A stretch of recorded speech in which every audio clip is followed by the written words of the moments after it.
नमस्कार मित्रांनो. राज्यातील दूध व्यवसायात अडचण येणे ही आता रोजचीच बाब झाली आहे. दुधाला भाव कमी असताना आता निसर्गाकडूनही दूध उत्पादकाची हेटाळणी केली जात आहे. राज्यात सध्या थंडीची लाट आली आहे आणि त्याचा परिणाम दूध व्यवसायावर होऊ लागला आहे. दुभत्या जनावरांवर थंडीचा परिणाम होऊन दूध उत्पादन कमी होऊ लागले आहे.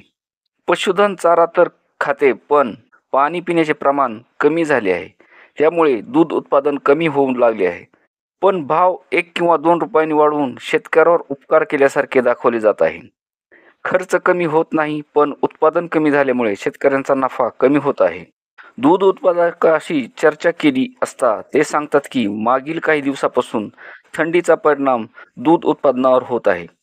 50 ते 60 लिटर दूध उत्पादन घेत असताना अचानक कमी होऊन 40 ते 45 लिटरवर दूध उत्पादन आले आहे.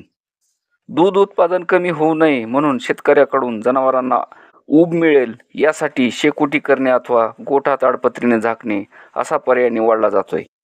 दूध उत्पादनात घट झाल्याने बाजारात दुधाची किंमत वाढू शकते, पण ती शेतकऱ्याच्या दुधाला मिळावी अशी अपेक्षा दूध उत्पादक शेतकरी करत आहेत.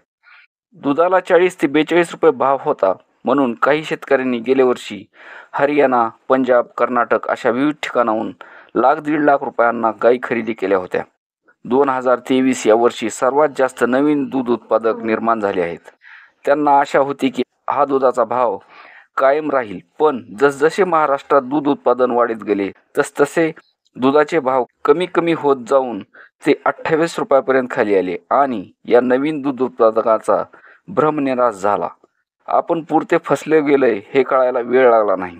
आता या व्यवसायातून बाहेर पडणेही अवघड होऊन बसले आहे, कारण गाय विकत घेताना दीड लाख रुपयाला विकत घेतली आणि आता विकायची झाली तर त्याला निम्मे पैसेही येणार झालेत.